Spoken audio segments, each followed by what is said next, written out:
Quando eu ouço falar de cotas, me vem à cabeça vários argumentos que são utilizados a favor e contra a metodologia atualmente utilizada em relação às cotas.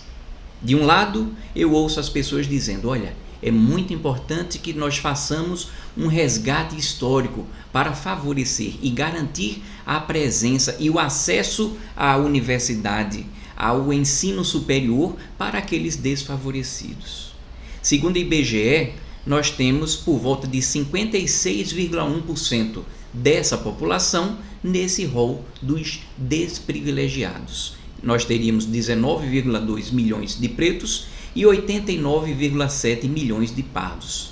Lembrando que essa classificação vem através de uma metodologia que tem muito a ver com a cota, que tem a ver com a autodeclaração, ou seja, como é que a pessoa reconhece a si mesma como pertencente a uma determinada categoria ou alguma etnia, alguma cor, alguma classificação que é dada pela própria pessoa sem nenhum respaldo científico de nada. Então, quando nós falamos a respeito disso, nós temos essa maioria que está tendo dificuldade muitas vezes em acessar realmente o ambiente de estudo no nível superior, mas também tem uma outra corrente que diz: olha, é muito importante que você garanta que essas pessoas possam concorrer de igual para igual, mas sempre nós precisamos manter a meritocracia, ou seja, o acesso seria dado a quem fizesse por onde num determinado nível de concorrência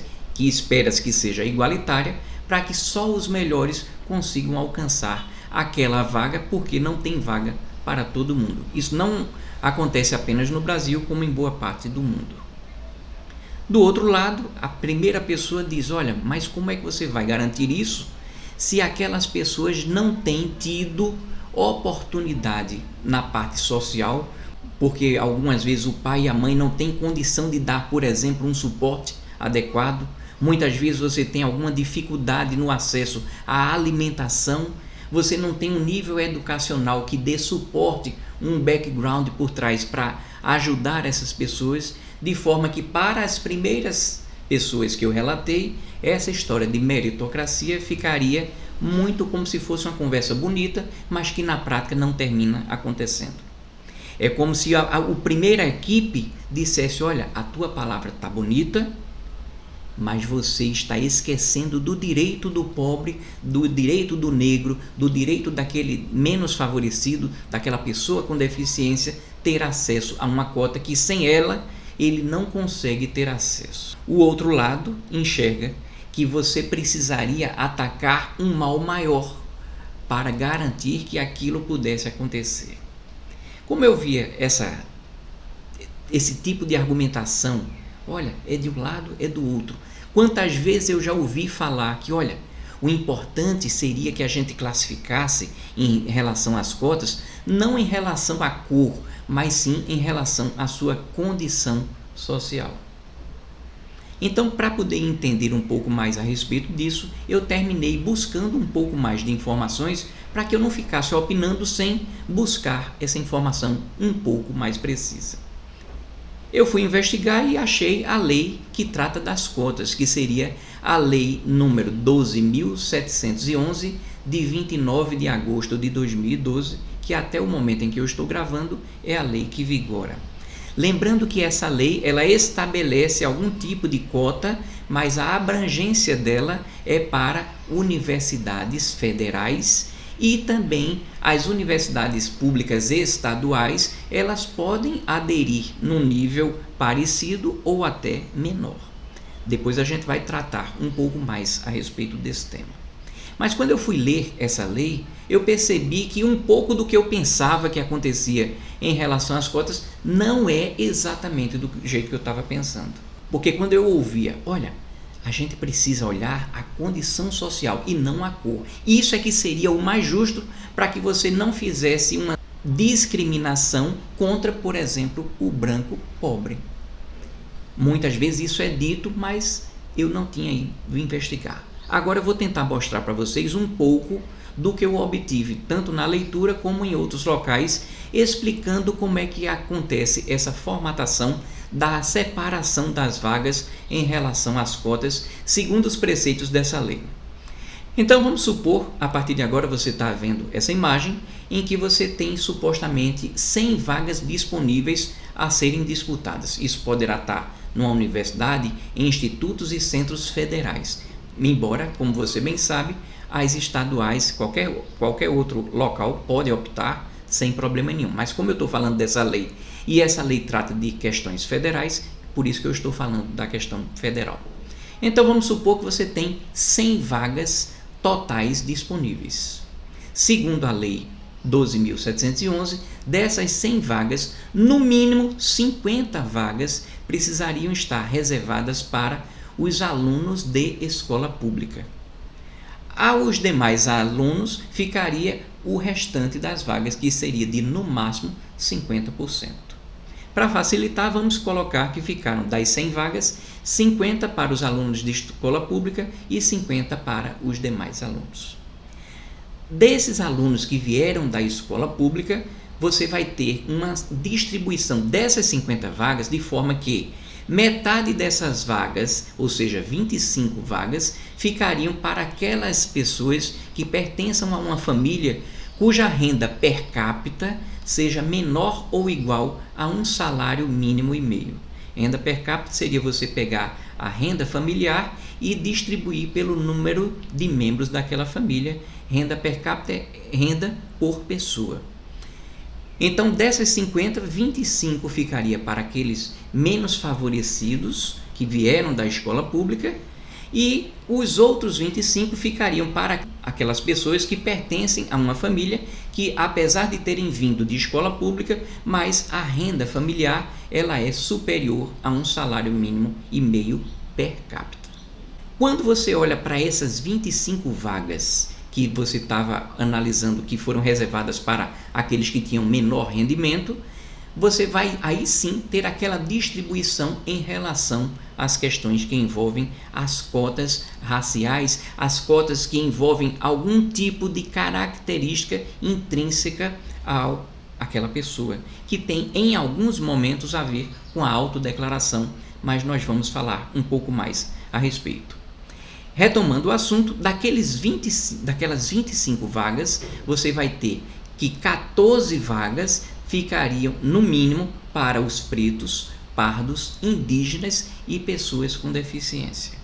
Já as outras 11 vagas ficariam para os demais candidatos que não fossem entrar por essa cota.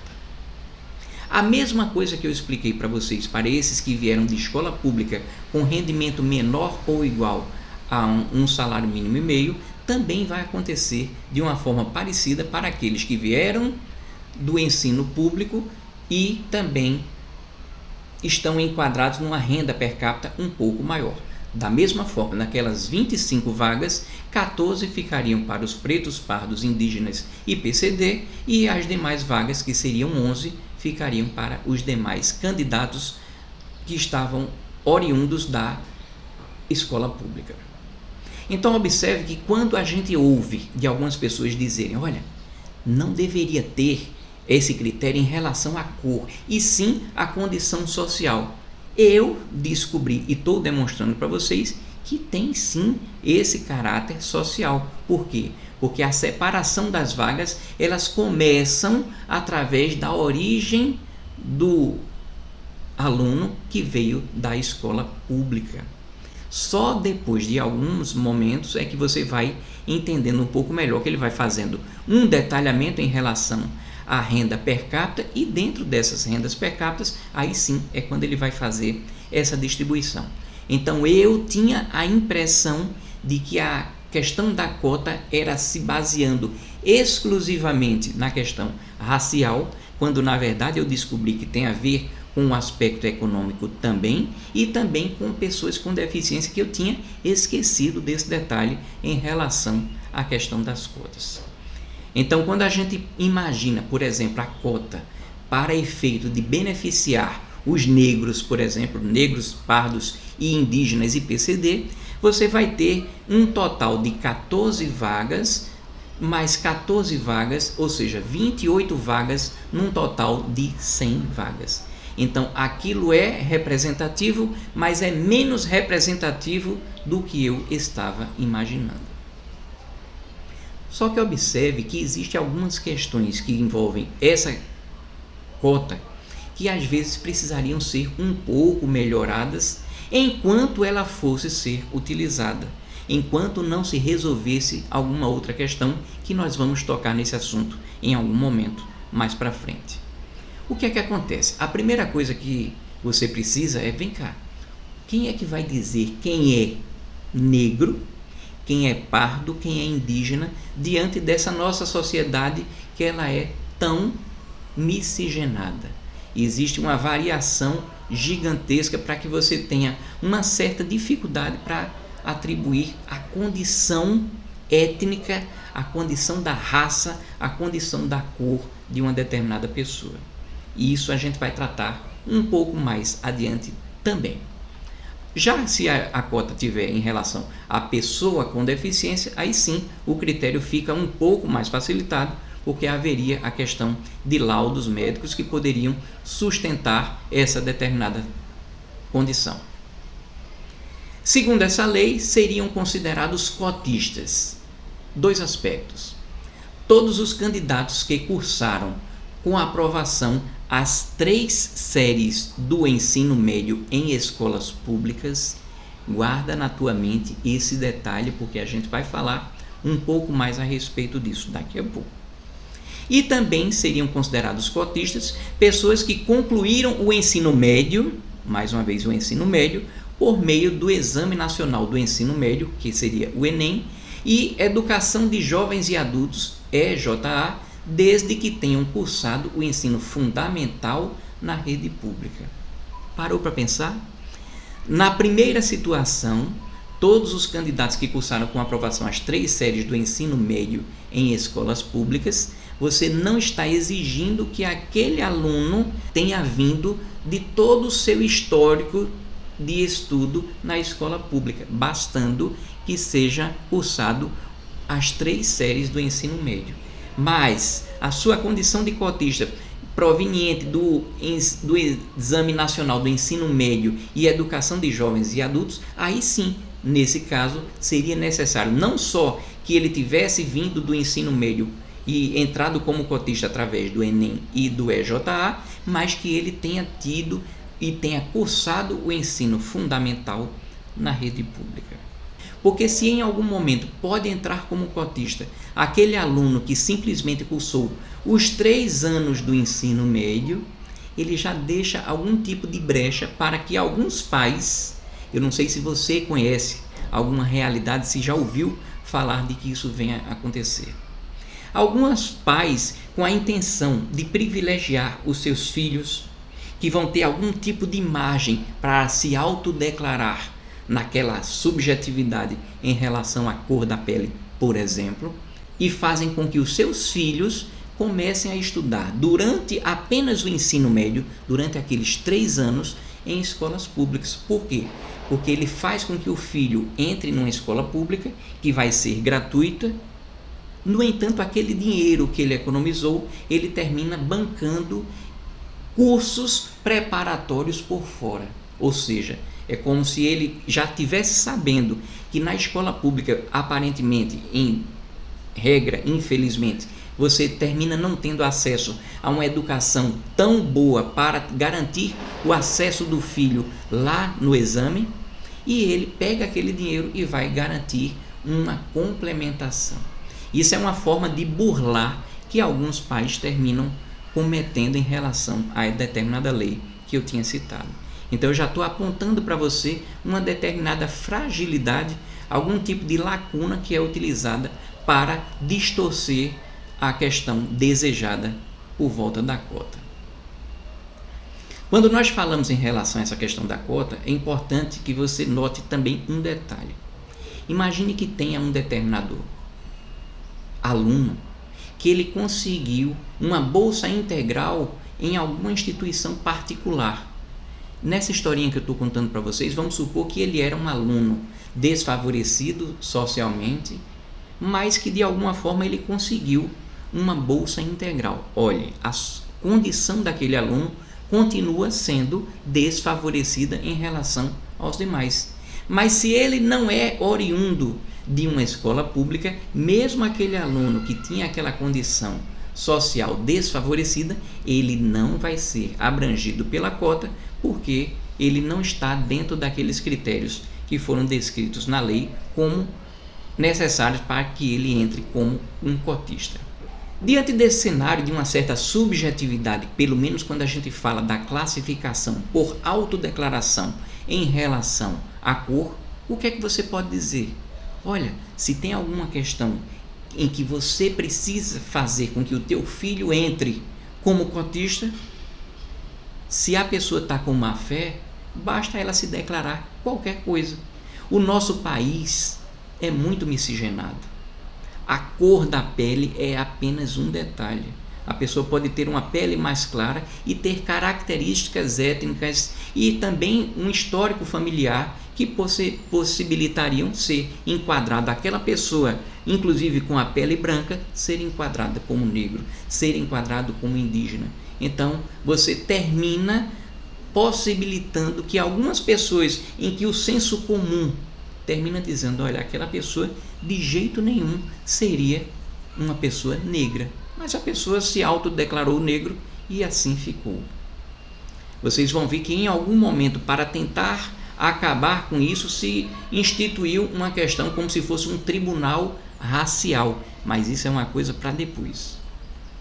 Mas o problema é o seguinte, eu queria investigar aqui junto com vocês de que algumas vezes a cota ela termina ajudando algumas pessoas e ajuda mesmo, mas em alguns momentos vocês verão daqui a pouco tempo que as cotas inclusive prejudicam não só o cotista como a instituição e de alguma forma também a sociedade em geral. Tá tudo muito solto, né? Daqui a pouco a gente vai conversar a respeito disso. Quando eu comecei a comentar com vocês que essa questão ela pode inclusive prejudicar muitas vezes aquele aluno que ele entrou, se inscreveu para participar com algum tipo de favorecimento por conta da cota, eu peguei uma determinada situação, eu fui buscar para saber, vem cá, o que é que acontece de fato em relação à concorrência, candidato por vaga, como é que isso fica quando você compara a relação entre aqueles cotistas e aqueles não cotistas. Eu peguei o exemplo, foi um exemplo só que eu peguei, seria necessário pegar um universo maior amostral para poder a gente chegar em alguma conclusão, tá? Eu só estou jogando esse tipo de tema para que sirva como um início de uma discussão, para que a gente coloque um pouco mais de luz nesse tema, para que a gente não fique opinando simplesmente por achar, por ouvir e tomar um determinado partido. Eu peguei o resultado do exame da FUVEST do ano de 2021 e constatei, fui analisar o que é que acontecia em relação à concorrência de candidatos por vaga entre os cotistas e não cotistas em relação a inúmeros cursos, a todos os cursos que foram contemplados lá naquele exame. Quando eu for mostrar para vocês em relação à relação de candidatos por vagas, quando você visualizar o quadradinho vermelho, significa que naquele momento, aquele que optou pela cota, ele se prejudicou, ou seja, a concorrência para os cotistas estava maior do que se ele tivesse optado por entrar fora da cota. Quando você vê uma concorrência em laranja, significa que a cota não fez o que se esperava dela. Ou seja, a concorrência ficou muito parelha, muito parecida entre ele ter entrado com cota ou ele não ter entrado com cota. A fonte onde eu obtive essa informação está aí na tua tela, de forma que você poderá confirmar a veracidade do que aqui começarei a mostrar para vocês. Nessa primeira tela, você observe que nesse vestibular da FUVEST do ano de 2021, você tem inúmeros cursos para os quais aquele candidato foi prejudicado quando ele optou por entrar pela cota. Então, por exemplo, você vai ter ciência da informação, onde você tinha uma relação de candidato por vaga de 3,8 na ampla concorrência, E para aqueles que foram oriundos da escola pública, uma concorrência de 5,5. De alguma forma, ele terminou sendo um pouco prejudicado. Da mesma forma, você vai ter aí, ao longo dessa tela, inúmeros outros cursos. Você vai ter ciências sociais, direito, economia e por aí vai. Eu não vou ler para você, porque uma imagem vale mais do que tudo que eu possa imaginar dizer para vocês. Já vou demonstrando, se você quiser, confere naquele link que eu te mostrei. Passando um pouco mais adiante, você vê que normalmente nessa segunda tela se reproduz aquilo que eu tinha falado para vocês, de forma que a relação de candidato por vagas ela termina ficando também prejudicada. Então, eu estou demonstrando para você nessa segunda página maior quantidade de informações de cursos. Vamos para a terceira página, onde você mais uma vez termina verificando essa questão que envolve a divergência da concorrência, e também na quarta e última tela, de forma que você agora já tem uma ideia muito mais clara do que é que eu estou querendo dizer. Às vezes você está querendo ajudar, mas nem sempre você está conseguindo ajudar. Mas eu não queria que vocês entendessem da minha frase que eu estou dizendo que a cota, de alguma forma, ela não ajudou algumas pessoas. Ajudou sim, mas até o ajudar daquelas pessoas tem algum tipo de coisa que precisaria ser levada em consideração por todos nós, para que a gente não fique simplesmente achando. Quando a gente pega o somatório de tudo que a gente estava falando, eu fui fazer um detalhamento em relação ao resultado esperado quando você analisa essas questões que eu mostrei anteriormente, em relação à quantidade de cursos e à quantidade de vagas que foram contempladas pelas cotas. Quando a gente olha em relação à quantidade de cursos, você observa que de um total de 110 cursos, em 50 cursos, ou seja, para 45,45% dos cursos, o cotista teve algum tipo de benefício. Já em 14 dos 110 cursos, ou seja, em 12,73% dos cursos, optar ou não pela cota terminou sendo indiferente em relação à concorrência. Agora, quando você vai observar com mais atenção, você vai notar que em 46 dos 110 cursos, ou seja, em 41,82%, os cotistas foram prejudicados. Por quê? Porque ele tentou entrar pela cota, mas ele não sabia quantas pessoas iam optar pela cota, assim como ele, e terminou que ele enfrentou uma concorrência pior do que aquela ampla concorrência, como eu já tinha mostrado para vocês. Ou seja, esses 41,82% foram prejudicados quando eles optaram pela cota, pelo menos em relação à quantidade de candidatos por vaga. Quando a gente vai olhar aquela mesma questão que eu tinha mostrado, mas olhando em relação à quantidade de vagas, por que eu estou dizendo isso? Porque tem cursos que têm mais vagas e outros menos vagas, mas o resultado não fica tão distante do que eu tinha apresentado. Então, de um total de 9.142 vagas para 4.582 vagas, ou seja, 50,12% dessas vagas totais, houve algum tipo de benefício para o cotista. Mas para 856 vagas, ou seja, 9,36%, houve aquele resultado indiferente, como eu tinha falado para vocês. Para 3.704 vagas, ou seja, 40,52% daquele total de vagas, você tem mais uma vez aquilo que eu falei. O cotista ele foi prejudicado quando ele optou por um caminho e ele terminou encontrando uma concorrência notadamente superior ao que ele tinha esperado em relação ao seu acesso às cotas. Mas observe que mesmo com essa distorção, você tem algum tipo de resultado, pelo menos para aqueles que foram favorecidos, ou até mesmo para aqueles que conseguiram, mesmo diante de uma relação de candidatos por vaga superior, conseguiram vencer e conseguiram entrar. Eu vou trazer para vocês alguns resultados que eu obtive nessa fonte que você está visualizando aí na tua tela, de forma que entre 2012 e 2016, vamos ver os resultados que foram obtidos em relação à aplicação de algum tipo de cota. Então, para os estudantes de escolas públicas em instituições federais, daqui a pouco eu vou retomar o que é que eu estou querendo dizer para você quando eu estou frisando essa questão dos federais. Daqui a pouco você vai entender.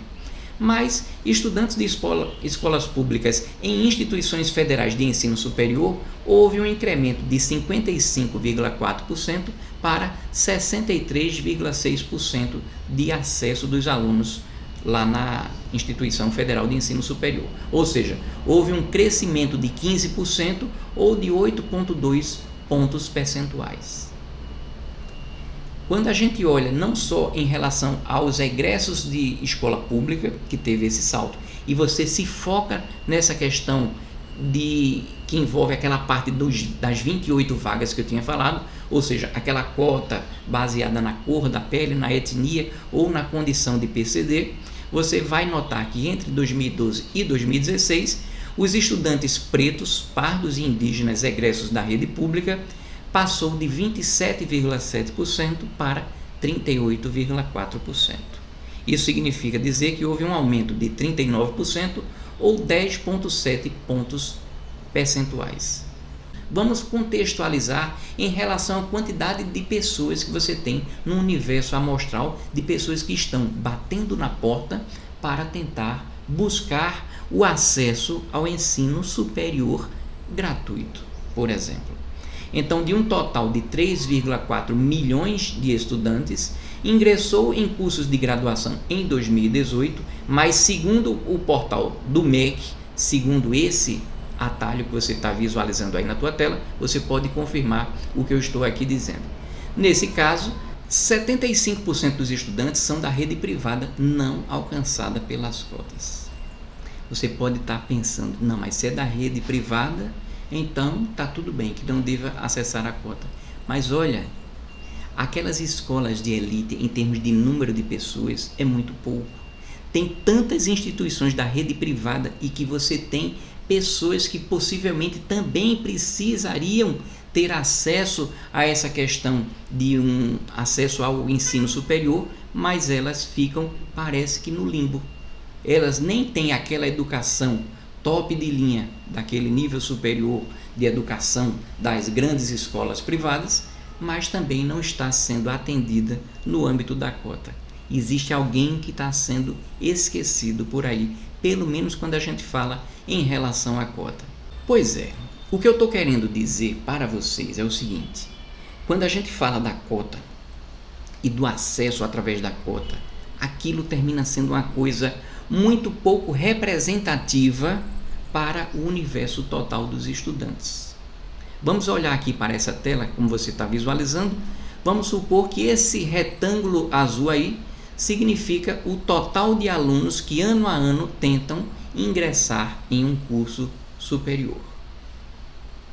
Dentro desse retângulo, você vai ter esse outro retângulo contido dentro daquele azul, que seria daquele universo total dos que tentaram, aqueles que efetivamente conseguiram passar no exame para ocupar algum tipo de vaga. Desses que passaram, esse retângulozinho amarelo significa aproximadamente aqueles que passaram oriundos de escolas públicas. Lembra do que eu tinha falado a respeito do primeiro critério lá da cota? Seria isso.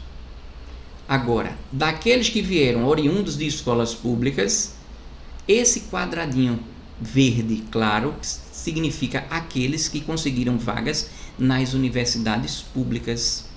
E dentre esses das universidades públicas, esse outro menorzinho significa aqueles que conseguiram entrar em todo aquele universo que eu relatei para vocês através da determinada situação da cota. Eu estou falando aqui especificamente da cota daqueles 28 vagas, tá? Aquela cota entre a parte racial, a parte da cor da pele, condição de PCD. O que eu estou querendo também falar para vocês é o seguinte: quando você observa e faz um confronto entre quem foi beneficiado em relação a todos os demais, você chega a uma conclusão que me parece muito simples de você perceber.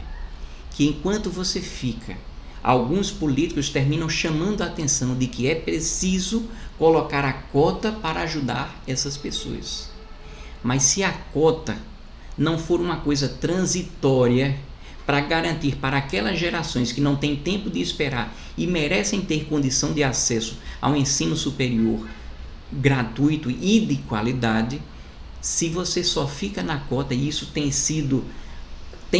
tem acontecido ao longo de décadas e décadas e décadas, o que é que acontece? Um governo termina não fazendo o seu trabalho de melhorar o ensino público gratuito, do ensino fundamental e do ensino médio, e numa canetada ele diz: não, eu vou garantir para essas pessoas que aqueles alunos com aquelas condições vão ter sim acesso ao ensino público gratuito. É fácil para um governo fazer isso. Basta ele canetar e dizer: vamos reservar. Ele discursa para você que está fazendo a parte social dele. Ele discursa para você que está ajudando a condição do negro. Ele diz: eu sou a favor da condição do negro. Olha, negro, esse governo te ajuda. Esse mesmo político diz: olha, índio, esse governo está atento a você. Esse governo te ajuda. Olha, a pessoa com deficiência, esse governo te ajuda, está garantindo o incremento do teu acesso àquela universidade pública.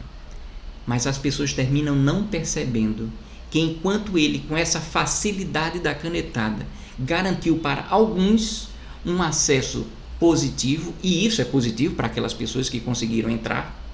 Eu não estou dizendo que não é importante. Se aquilo foi importante para uma pessoa, que maravilha.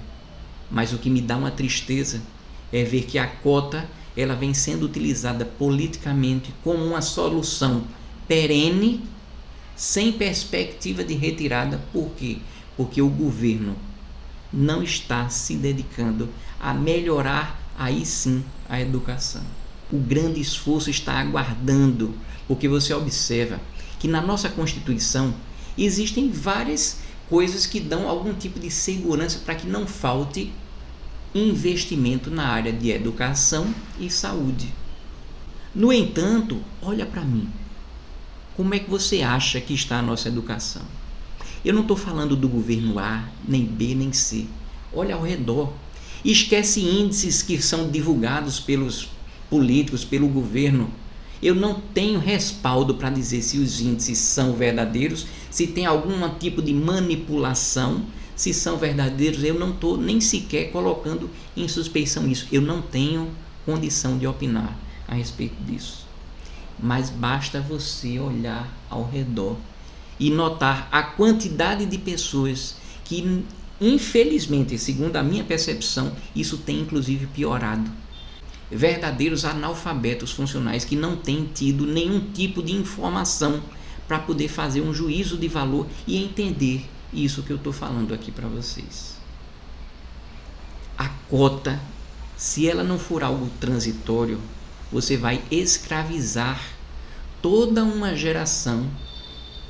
Você vai ajudar uma partezinha ínfima, porque eu já falei para vocês por que aquilo é ínfimo, porque você tem uma quantidade de gente ajudada muito pequena em relação a todos os demais, que por conta da preguiça de um determinado governo, ele pode não ter se dedicado.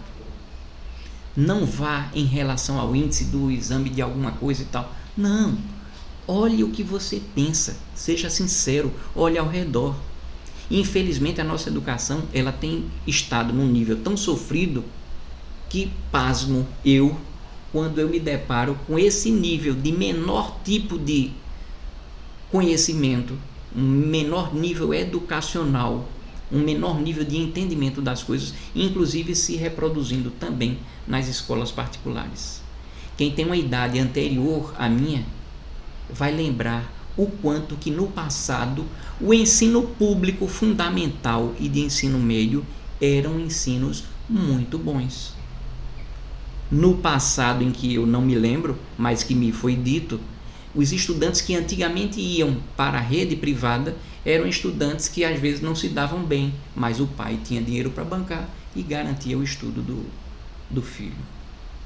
O tempo passou e a coisa foi modificando, foi decaindo, e me assusta quando a gente está se deparando com isso, quando um determinado governo faz como se fosse uma teoria do mágico. Essa teoria do mágico é chamar a atenção para algo, mas a mágica, aquilo que você não está percebendo, o mágico já guardou no bolso, guardou na luva, guardou onde for. Ele chama a tua atenção aqui. Eu adoro a mágica, tá? Ele chama a tua atenção aqui, mas você não está percebendo o que está sendo feito. Ou, pior ainda, o que está deixando de ser feito. Quando nós falamos a respeito dessa questão da cota, quando você nota que, em alguma forma, o governo se utilizou politicamente para distrair as pessoas de que está ajudando, mas sempre naquela proporção, isso vai terminar prejudicando de alguma forma também uma outra questão. Deixa eu explicar para vocês. Vamos supor que um determinado cotista ele terminou ingressando numa universidade pública, de forma que ele não teve o respaldo daquela educação de qualidade que eu tinha falado para vocês. Como é que vai ser o desempenho desse aluno naquele nível superior, a depender do curso que ele estiver fazendo? Pode ser que ele não consiga sequer progredir. Pode ser que exista inclusive uma evasão.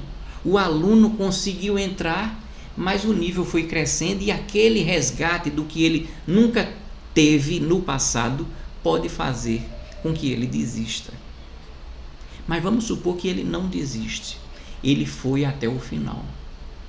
Como é que ele vai superar o que ele não teve durante, sei lá, talvez um pouco mais de uma década em que ele não teve um estudo de qualidade? Claro que ele pode se superar e atingir alguma situação, mas isso pode fazer também com que o nível da educação na escola pública também decaia. Para pensar.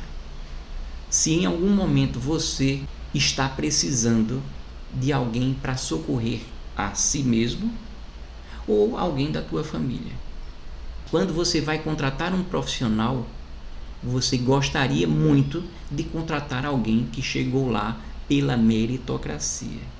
É quando o teu discurso vale de um jeito, mas para efeito de você selecionar o teu profissional que vai te prestar aquilo, você não vai querer aquela questão social. Não, eu vou contratar essa pessoa porque ela vai ter uma determinada condição. Não, você vai precisar contratar o melhor arquiteto, o melhor advogado, o melhor engenheiro que você conseguir para construir a sua casa, para curar o seu corpo, para te defender, para que você consiga fazer isso. Não adianta a gente tentar sumir da necessidade da gente buscar um nível de excelência.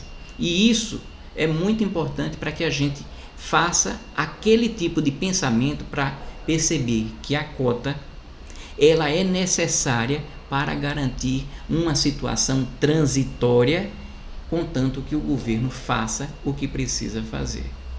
Tem um vídeo muito conhecido de quem é a favor da cota, que ele mostra o seguinte: é como se fosse uma corrida em que, depois de demonstrar as diversas dificuldades enfrentadas por quem tem um problema social, de cor de pele, alguma coisa, como ele termina largando atrás numa determinada corrida.